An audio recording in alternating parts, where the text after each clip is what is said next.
જ્ઞાનીબેન, રાજુભાઈ, ગુલાબસિંહભાઈ, દિનેશભાઈ, સાથી ઈશ્વરભાઈ અને આપ તમામની વચ્ચે સદાય અડીખમ ને મક્કમ હાજર રહેતા એવા મારા લડાકુ ધારાસભ્ય કાંતિભાઈ ખરાડી, આપ તમામ મારી બહેનો, માતાઓ, વડીલો અને યુવાન દોસ્તો, ગઈકાલે કાંતિભાઈ ખરાડીએ હોસ્પિટલમાં જે પોલીસના કર્મચારીઓને ઈજા થઈ એમની પણ મુલાકાત કરી. કોંગ્રેસ પરિવાર વતી થરાદ અને બનાસકાંઠા જિલ્લા કોંગ્રેસ વતી આ જે ઘટના બની એમાં જે પણ પોલીસના મિત્રો ઘવાયા એ પણ કદાચ સામાન્ય પરિવારમાંથી આવતા હશે. એમના માટે અમારી સંવેદના છે. પણ એક વસ્તુ ચોક્કસ કહેવા માંગુ છું કે પોલીસ અને સરકાર આવા શબ્દો જ્યારે નહોતા બન્યા ત્યારે પણ જંગલ અને આદિવાસી હતા. જ્યારે કોઈ સરકાર નહોતી, જ્યારે કોઈ પોલીસ નહોતી, જ્યારે કોઈ જંગલ ખાતું નહોતું બન્યું, ત્યારે પણ આ ધરતી ઉપર કોઈક આદિવાસી અને જંગલ હતા. આજે આ ઘટનાના મૂળમાં જવાબદાર કોઈ હોય તો ગુજરાતની ભાજપ સરકાર છે. યુપીએની સરકારે, કોંગ્રેસની સરકારે આવા જંગલ જમીનના પ્રશ્નો, આવા જંગલ જમીનના વિવાદો ટકે જ નહીં, કોઈ વિવાદો રહે જ નહીં, એના માટે સોનિયા ગાંધીની સરકારે જંગલ જમીનનો કાયદો આપ્યો અને આખા ભારતની અંદર હજારો નહીં લાખોની સંખ્યામાં આદિવાસી સમાજની બહેનો, માતાઓ, વડીલોને જંગલ જમીનના કાયદા નીચે જમીન ખેડતા કર્યા. આપણા દાંતામાં, આપણા અમીરગઢમાં, આ અંબાજીની અંદર, આ ગુજરાતની અંદર જો જંગલ જમીનના કાયદા હેઠળ જેટલા પણ દાવા હજી પેન્ડિંગ પડ્યા છે એ તમામે તમામ દાવા, એ તમામે તમામ અરજીનો તમે નિકાલ કર્યો હોત તો પોલીસ અને આદિવાસીની વચ્ચે આ ધીંગાણું કોઈ દિવસ થયું જ ના હોત.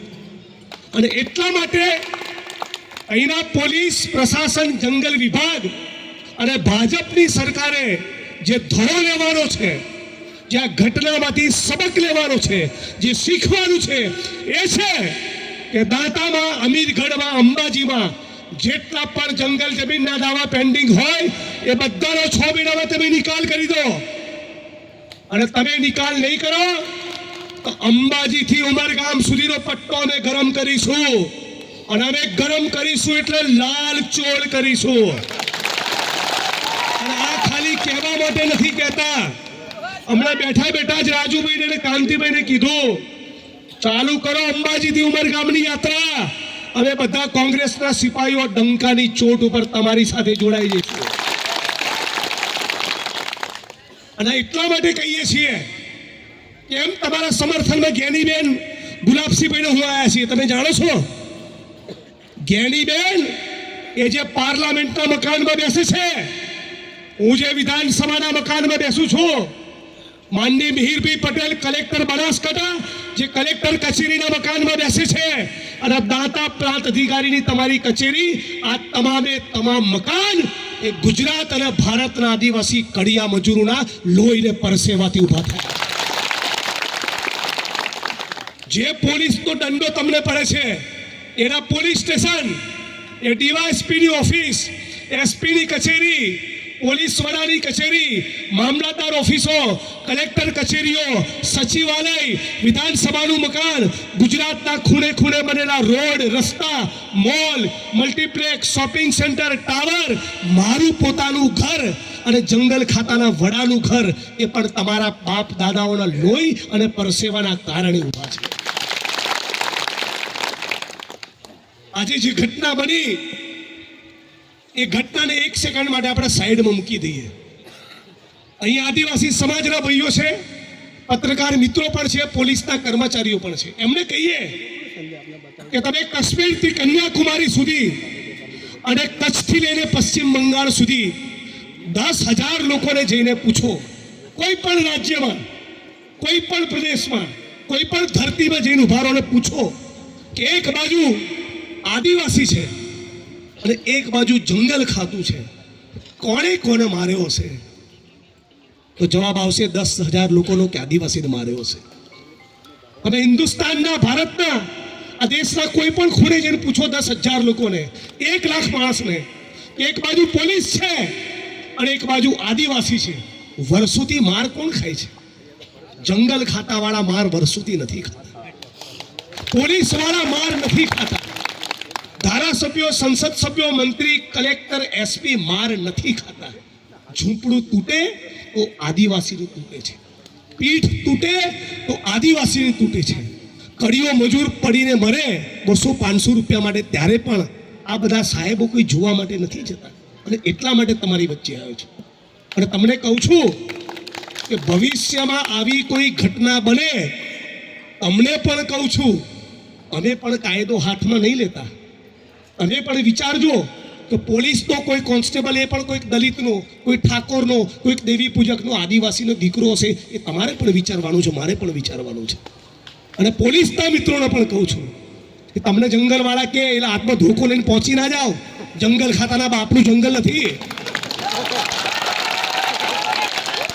અહીંયા જંગલ ખાતાવાળાને એવી ટેવ પડેલી મારા મત વિસ્તારમાં, ભાઈ રાજુભાઈ, સેજ આદિવાસી 2 ડગલા જંગલમાં ગયો હોય, સમજણ ના હોય ગરીબ આદિવાસી સમાજની કોઈ બેનને કે ભાઈ મારી સીમા, મારી હદ ક્યાં પૂરી થઈ, અને સેજ એક ઈંટ મૂકી હોય તો શું કહેતા? તારી સામે કેસ નહીં કરું, પણ શરત મારા ઘરે 4 મરઘી મૂકી જવાની. વાત સાચી ખોટી? જંગલ ખાતા વાળા લોકોએ જે બીજા વિસ્તારમાં ચેકડેમ મળ્યા, એને જંગલ ખાતાની અંદર બતાવીને 2 વખત પૈસા ઉપાડ્યા છે. વાત સાચી ખોટી? મનરેગાની અંદર બી કરોડોના કૌભાંડ કર્યા છે કે નહીં કર્યા?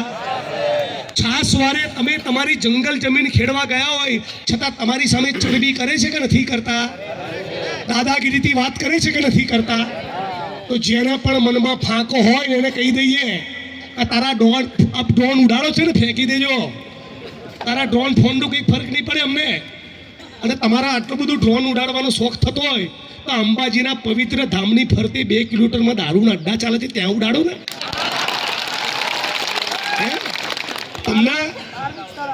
તમને મારી મહેસાણીમાં કહું તો દીવોનો આટલો ડ્રોન ઉડાડવાનો હવાદ હોય તમને, તો જ્યાં દારૂના અને જુગારના અડ્ડા ચાલે છે ત્યાં ઉડાડો ને. તમારા સ્ટાફના કર્મચારીઓ જ્યારે તોડબાજી કરતા હોય છે ત્યાં ઉડાડો ને. અને એક વાત કહું બધા મિત્રોને ગંભીરતાપૂર્વક, જ્યાં સુધી કાંતિભાઈ અહીંથી હટે નહીં, તમારે કોઈએ હટવાનું નથી. પાક્કું? બોલો જય આદિવાસી. જ્યાં સુધી આ લડતમાં ન્યાય મળે નહીં ત્યાં સુધી હટવાનું નથી. અને આ લડતમાં ન્યાય એટલે ખાલી શકરીબેન માટે નહીં, એક એક જંગલ જમીનના દાવાનો નિકાલ થવો જોઈએ. એક. બીજું, બનાસકાંઠાના કલેક્ટર, બનાસકાંઠાના જિલ્લા